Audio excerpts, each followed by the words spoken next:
Good morning. Welcome to Abundant Life Homestead. Looks like we've got a pretty good stream set up.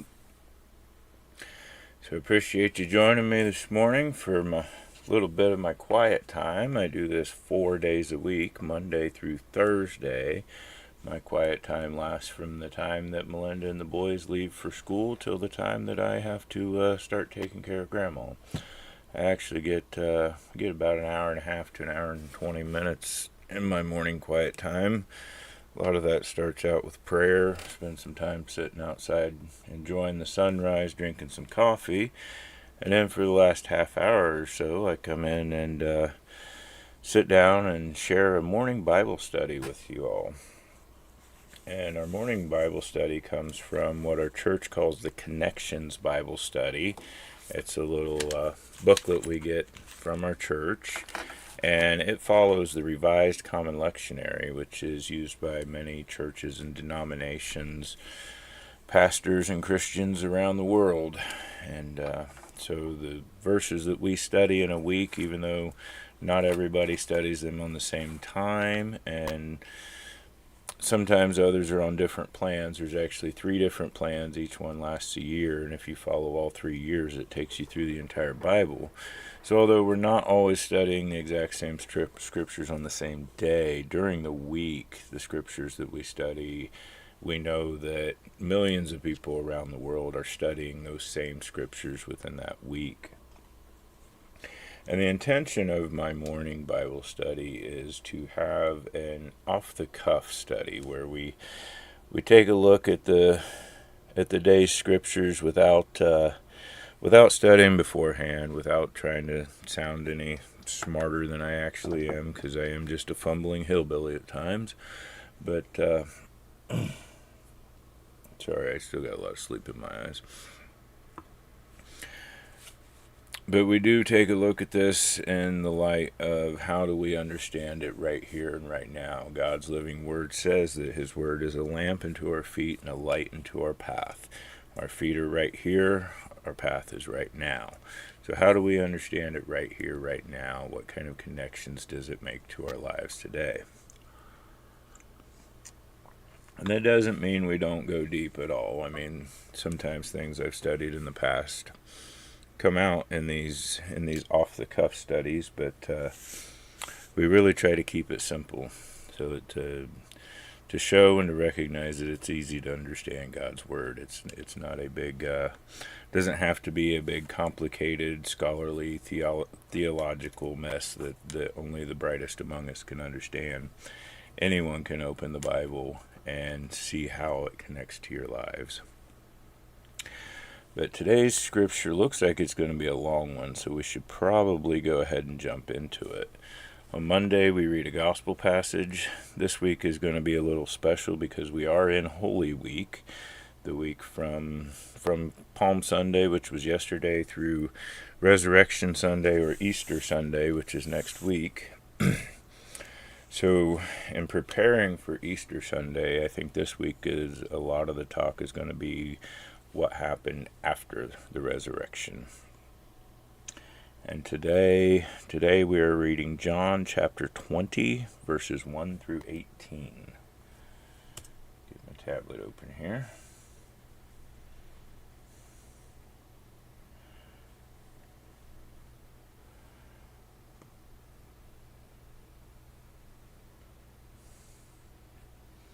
I use the YouVersion Bible app for most of my reading. I really like that because we can switch between translations and at will.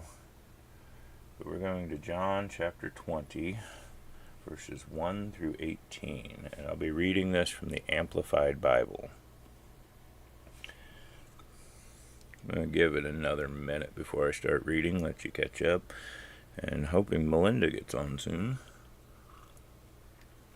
Although it is Monday, she watches us from work and gives us input when she can, but sometimes she gets really busy, and Mondays for her are just like Mondays for everybody else. Sometimes they can get pretty hectic. Excuse me. So I'll go ahead and start reading. John chapter 20, verses 1 through 18 from the Amplified Bible, titled The Empty Tomb.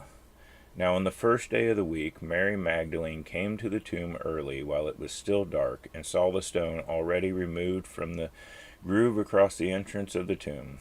So she ran and went to Simon Peter and the other disciple John, whom Jesus loved and esteemed, and said to them, "They have taken away the Lord out of the tomb, and we do not know where they have laid him." So Peter and the other disciple left, and they were going to the tomb, and the two were running together, but the other disciple outran Peter and arrived at the tomb first. Stooping down and looking in, he saw the linen wrappings neatly lying there, but he did not go in. Then Simon Peter came up, following him, and went into the tomb and saw the linen wrappings neatly lying there, and the burial face cloth which had been on Jesus' head, not lying with the other linen wrappings, but rolled up in a place by itself. So the other disciple, who had reached the tomb first, went in too, and he saw the wrappings and the face cloth, and believed, without any doubt, that Jesus had risen from the dead. For as yet they did not understand the scripture, that he must rise from the dead. Then the disciples went back again to their own homes. But Mary, who had returned, was standing outside the tomb sobbing. And so, as she wept, she stooped down and looked into the tomb. And she saw two angels in white sitting there, one at the head and one at the feet, where the body of Jesus had lain. And they said to her, "Woman, why are you crying?" She told them, "Because they have taken away my Lord, and I do not know where they have laid him." After saying this, she turned around and saw Jesus standing there, but she did not know that it was Jesus. Jesus said to her, "Woman, why are you crying? For whom are you looking?" Supposing that he was the gardener, she replied, "Sir, if you are the one who has carried him away from here, tell me where you have put him, and I will take him away." Jesus said to her, "Mary." She turned and said to him in Hebrew, "Rabboni," which means teacher. Jesus said to her, "Do not hold me, for I have not yet ascended to the Father, but go to my brothers and tell them, I am ascending to my Father and your Father, and my God and your God." Mary Magdalene came, reporting to the disciples that she had seen the Lord, and that he had said these things to her. Okay.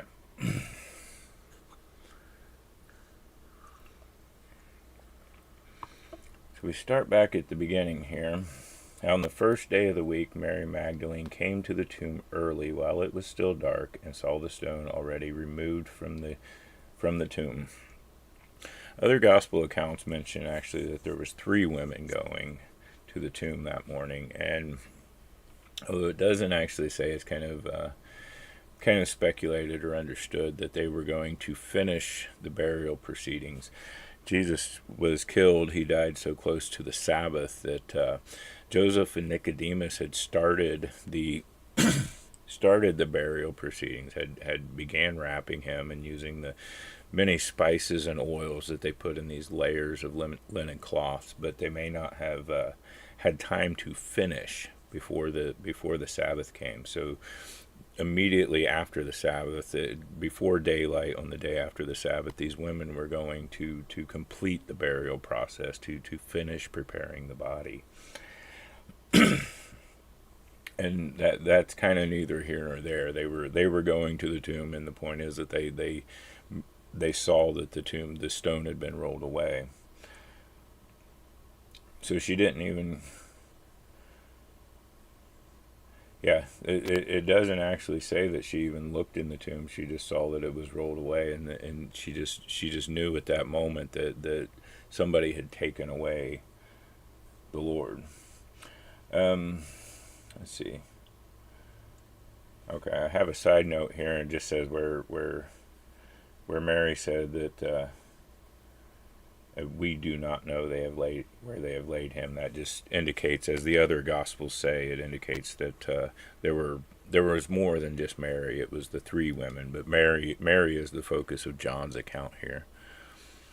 Melinda says, "I'm here. Sorry, I was on baby duty." Hey, that is perfectly fine, Melinda. If you're getting some baby time at work, that's quite all right. We can carry on, and you get on with us and input when you can, but enjoy some baby time if you got it.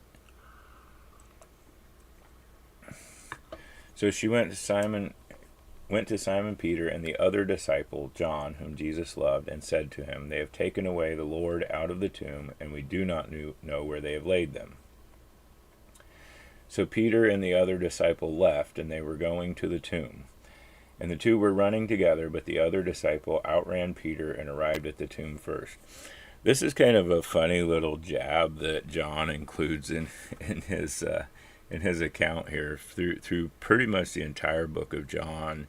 He never refers to himself by name. He always says the other disciple. He shows his humbleness and humility in that he doesn't put a focus on himself. He stays humbled. He was the other disciple, and often the one who Jesus loved, And but through all this humbleness, through this never really referring to himself by name, he has to put in this jab that, oh, but I outran Peter.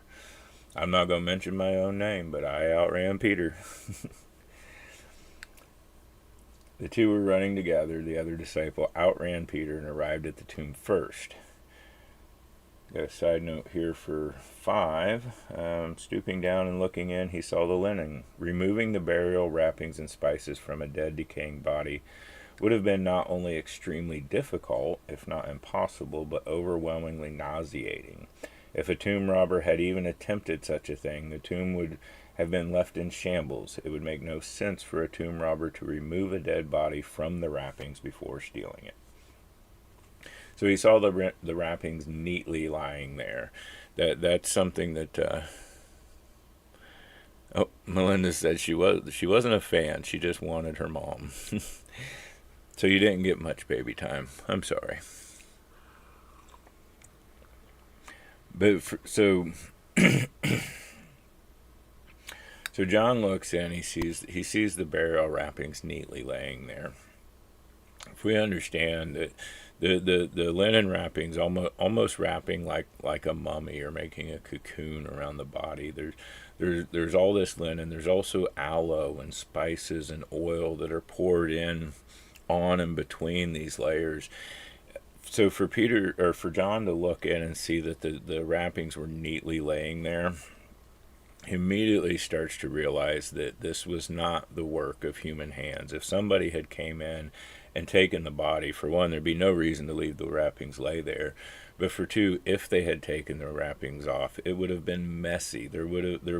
Even if they had tried to relay the wrappings the way they were, there would have been a mess of spices and oils around, and some of it would have been cut and torn and this and that. But no, everything was neatly laying there, just as if the body had disappeared out of the wrappings.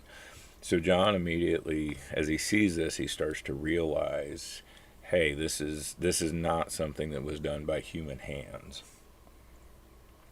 Then Simon Peter came up following him and went into the tomb and saw the linen wrappings neatly lying there.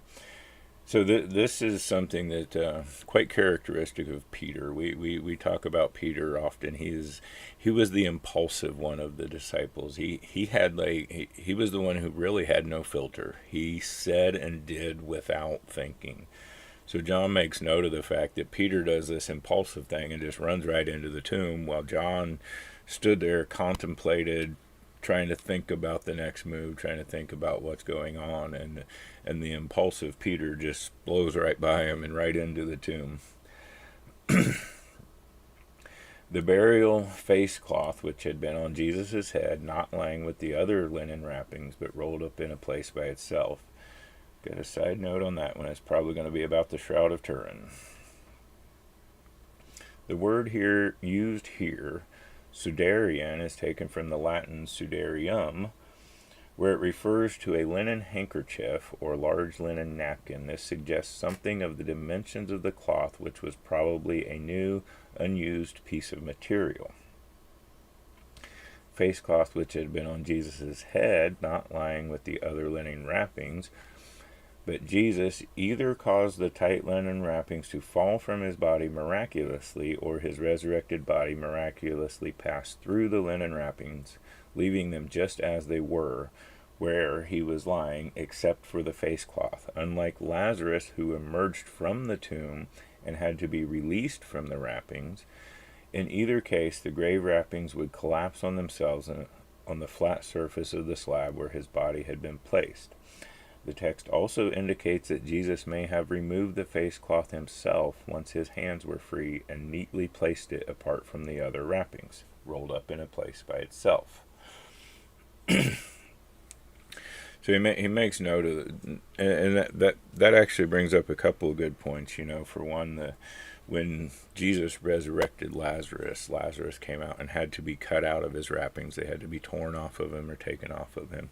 But in Jesus' resurrection, it was something very different. Jesus either just passed through the wrappings or just dematerialized and rematerialized outside of the wrappings. Once again, showing this wasn't something that was done by human hand. And the burial, the face cloth, there's a lot of debate about that, and it gets into the Shroud of Turin, which I really thought was what was going to be in that side note there, but that's something that can neither really be proved or denied with certainty of whether or not that particular item was the face cloth that John mentioned that was neatly folded up at the head. But when it comes to that, and we can debate that for a while, but I'm kind of in the camp that I don't think God would allow something like that to survive that would become idolized and worshipped in itself like this shroud is today. It may or may not have been the face wrapping of Jesus, but that part of it's really neither here or there. So we have another note on 8. There's a lot to this because normally even the Amplified and doesn't give that many side notes, but in this one we're getting a lot of them. So John, the other disciple, knew immediately that no one could have fabricated the sight before him. We've been talking about that. No one could have surreptitiously removed the stone covering at the entrance, even if the guards assigned to the tomb had fallen asleep, as they were later paid to say by the chief priests. Matthew tells us about that. 2. Removing the grave cloths from a dead body in a dark tomb in the middle of the night made no sense. Stealing Jesus' body would have accomplished nothing. The disciples' reaction of disbelief when told of his resurrection implies they were neither expecting nor prepared for this miraculous event. The actual resurrection of a living flesh and bone Jesus gave the disciples the courage to begin proclaiming anew a message of salvation and provided the strength for them to face both great personal suffering and martyrdom for their faith. So that note really kind of jumps ahead beyond what we're reading today, getting into the later figuring out, the later understanding of what's going on here. Because as this tells us, the other disciple, John, he immediately realized all these things and believed without any doubt that Jesus had resurrected.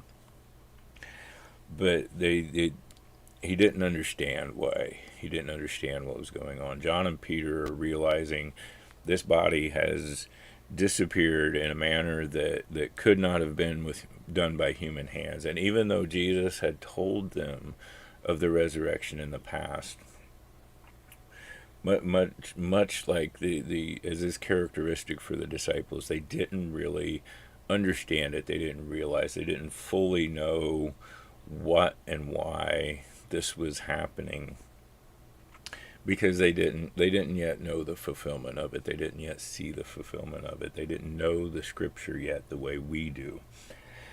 And I think it's important that John notes that for us today, it's not just important to know that Jesus resurrected. It's not just important to say, yes, there is proof Jesus resurrected from the dead. Because for us as Christians, we must understand why as well. just as the disciples didn't understand. If we can believe that Jesus resurrected from the grave all day long, but if we don't have the understanding, if we don't realize that resurrection proved him to be the Son of God, that resurrection proved that he went to the grave as a man and came back as a man. He didn't just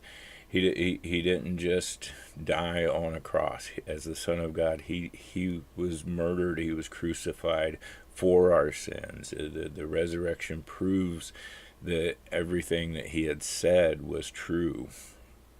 So it's more than just understanding, yes, this body disappeared, yes, this body resurrected. It's the full understanding of why.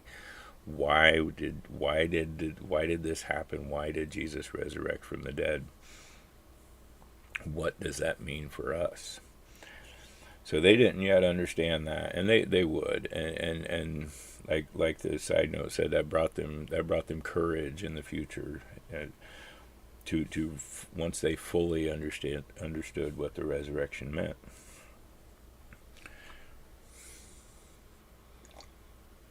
But Mary, we're back to Mary Magdalene, who had returned, assuming she did not run as fast and as hard as the disciples. A few minutes could have passed anyway.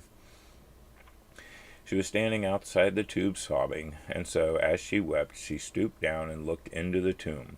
And she saw 2 angels in white sitting there, one at the head and one at the feet, where the body of Jesus had lain. And they said to her, "Woman, why are you crying?" She told them, "Because they have taken away my Lord, and I do not know where they have laid him."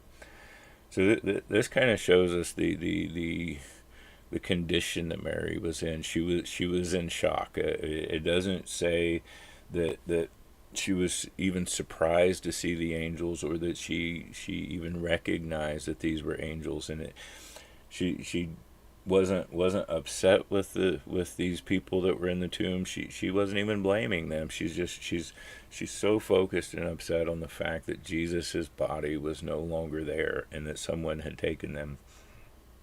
That she was really she was a hot mess. And so she's standing there. So it doesn't actually say she went in the tomb. She looked into the tomb, but so she's stooping down there. She's seeing these angels in there. She's bawling. She's sobbing. She wants to know where Jesus's body is. And again, she's not even blaming these 2 figures that are sitting there. And this is kind of interesting with the angels, because the angels, their job, their commission, they comfort and guide us when necessary, and to who that is necessary. It is very plausible and probable that those angels were sitting at the head and the feet of Jesus the entire time. But and it kind of reminds you of the cherubim on the mercy seat, and on the ark, the one at the head and one at the feet. But they Peter and John didn't need the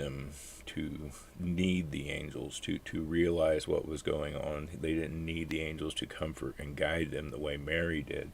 So when Mary looks in, she sees these angels that were probably there the whole time. And she doesn't have fear. She doesn't show fear. She doesn't show anger. She's not blaming them. She's probably not even recognizing them for what they are. She's just so focused on her Lord, what happened to her Lord.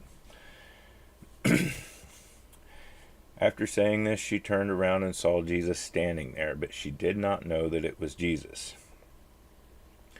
This is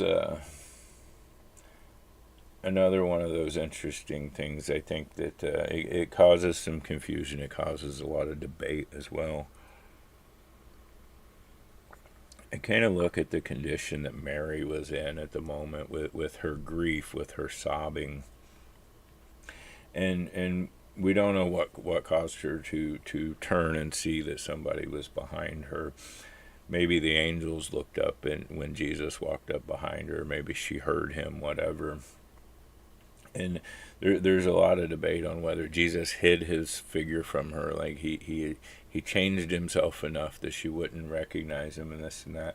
And I'm kind of thinking from human experiences, from human perspective, and she's in that condition. She probably at that point, with somebody coming up behind her, especially if she's assuming it's the ones that took the body, she probably didn't even fully turn around and look at him. It's probably just got him at the corner of her eye. Somebody's walking up, and he says to her, "Woman, why are you crying? For whom are you looking?" Supposing that he was the gardener, she replied, Sorry about that. She replied, "Sir, if you are the one who has carried him away from here, tell me where you have put him, and I will take him away." So she's in that condition, stooping down, bawling, crying. She sees this guy out of the corner of her eyes. It's probably the gardener, because the guards have left, the other disciples have left. We don't know if the other women had come back or if it was just Mary at this point. So she assumes that only the gardener or the grave robber would be there at that moment. She hasn't fully looked at him. And then he says, "Mary," something that absolutely going to be unmistakable to her. Christ, her Lord, the man who, the fully man and fully God, who cast out, 7 demons from Mary Magdalene. Now it's completely unmistakable. Now it says she turned and said to him, in Hebrew, Rabboni, which means teacher. Now she's fully turned. Now she's fully recognized Jesus. Now, in a moment, that grief is gone. A very emotionally changing moment. She realizes that was Jesus's voice. She didn't even have to fully see his face or fully recognize him yet. But when he said her name, probably the most powerful thing he could have done for her at that moment was just Jesus speaking her name. She heard that. She knows that was Jesus. That was my Lord. Before I go on, I've got a side note here. Where it says, she said in Hebrew, it says, or Jewish Aramaic. In 17, let's see. Yeah. Jesus said to her, "Do not hold me, for I have not yet ascended to the Father, but go to my brothers and tell them, I am ascending to my Father and your Father, and my God and your God." So we got a side note here that says, in her joy, Mary had probably reverently embraced Jesus at the knees or ankles. So this is another area where we end up with confusion and debate, and entire sermons get preached on this one point where Jesus says, "Do not hold me," as if he would not let Mary touch him, and Jesus Christ, the resurrected Christ, could have absolutely prevented her from even touching him. But I think a lot of those that try to really debate this moment, this time, they really only read it in the English. I've seen a long time ago at some point that the original text, the original writing in John's account, Jesus said, what he said was, "Stop doing this," or "Don't continue what you're doing." So you take a woman who is deep in this grief, and then suddenly in joy to see you. Think of it as a funeral that you go to, and a loved one, and it has passed, and someone, or specifically a woman here, is entirely in grief, and they're so happy that you are there that they turn around and just embrace you and hug you tight. Jesus could have absolutely stopped that, and many say he did because of what he says, "I have not yet ascended to my Father." But in the original text, he says, "Don't continue doing this." He allowed Mary to latch on to him, to grab him, probably to sob on him a little bit. But then he has to say, "Okay, you have to let go of me. You need to let go. I've got a lot of work to do." not only did Christ have a lot of work to do, but he's also giving Mary work to do. He's really commissioning Mary as the first evangelist.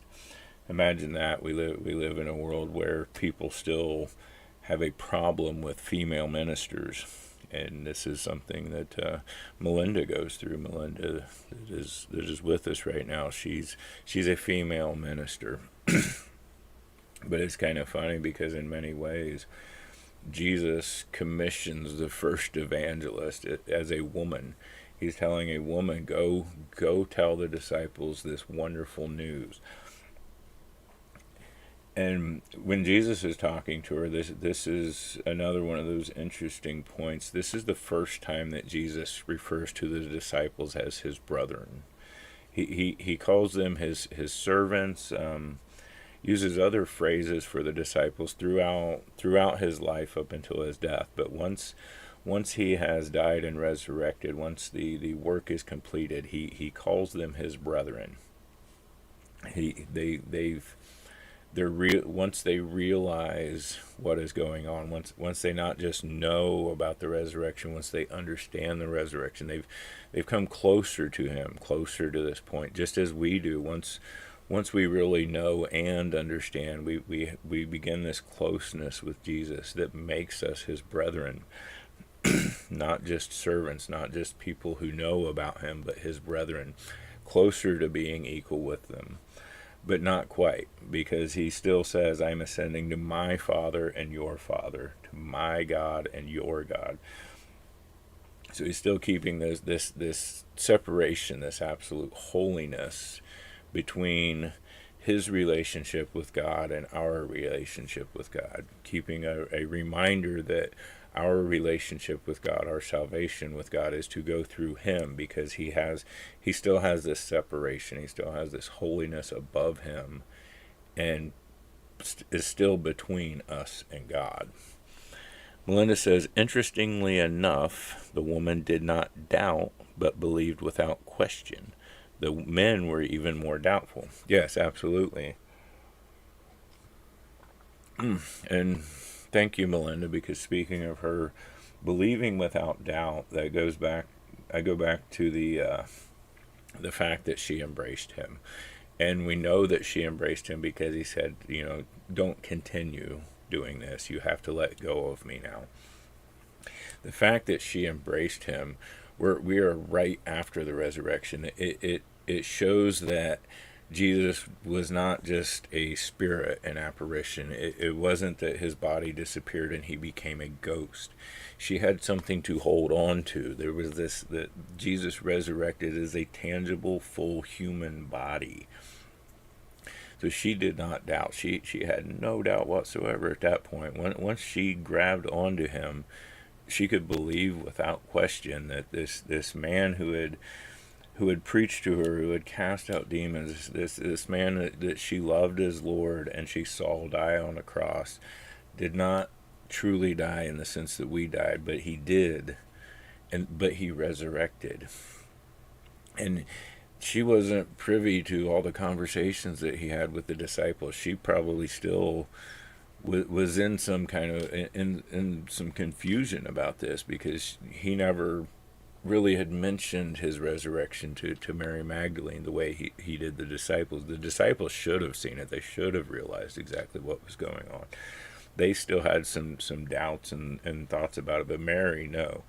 Mary knew her Lord so closely that the moment he said her name, she absolutely knew it was him. She turns around, she grabs him. She's got his tangible body in her arms, and there's absolutely no doubt in this woman. And that's probably why he really commissioned her as an evangelist. Go tell my brothers the good news.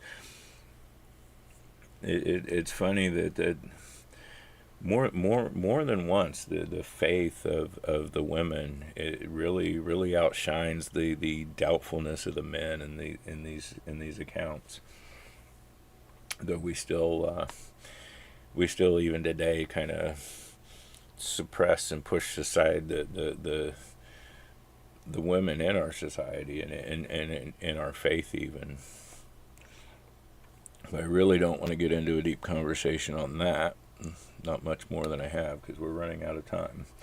We can talk about that another day. One thing that if Melinda looks to her right, somewhere on her corkboard is a note that I gave her from a psalm. I don't remember which psalm it is, but it's when it actually it says the women who share the good news will be a great host, as if there are many, many, many, many, but that may be a story for a different time. So Mary Magdalene came, reporting to the disciples that she had seen the Lord, and that he had said these things to her. Without a doubt, 100%, both through what Peter and John saw and Mary's experience with Jesus, there was zero doubt that the Lord had resurrected. Not just as a spirit, not just as an apparition. No one took the body. Jesus Christ, fully man and fully God, had risen from the grave.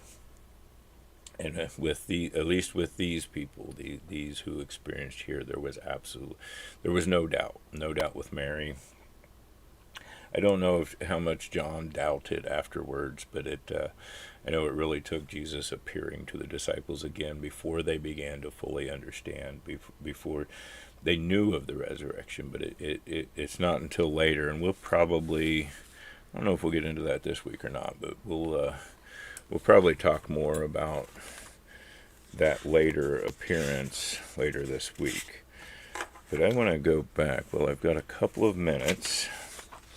There is a lot of additional readings this week, and no way that I'll be able to cover all of the additional readings in the live or even in my recorded readings. But if you want to follow along the entire study and get into it, what we are getting in with Holy Week, and this comes, like I say, directly from the Revised Common Lectionary. So all over the world, people are reading these same scriptures this week.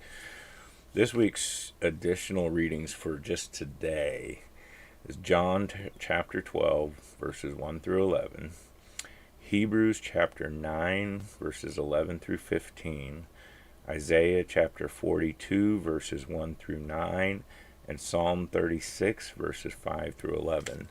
So during Holy Week, if you want to dedicate some extra time to the extra reading, please do. Please feel free to, and take some time for more reflection, more meditation on the scriptures. And the ones that I just read off to you, they're on this sheet. They're going to be backwards on that. But if you go to my YouTube homepage, look at my posts.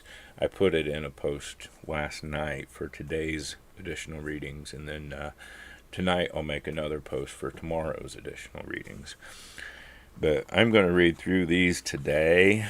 It won't be in any of my recordings, but that gives us some extra direction, some extra material to reflect on, to find this extra closeness to Jesus during this Holy Week as we prepare for Resurrection Sunday. And I've got just a couple minutes before I'm going to have to get off of here, so we'll give Melinda a couple minutes for any final words on the day. It's just about time to go make Grandma's breakfast, if she's awake. If you don't know me, I'm caretaker for my grandmother. She's 88 years old. She has dementia. She lives with us just as all the family old folks did. We had Grandma and Grandpa, and then Grandpa passed away, and then Aunt Frances came to live with us, and Aunt Frances has passed away, and Grandma's the one we have left. But one thing Grandma likes, she asks for, is that if she's awake, she wants me to make her breakfast at 9 o'clock in the morning, if she's awake. So at 9 o'clock in the morning, I see if she's awake, and if she is, I start making her a nice, healthy breakfast.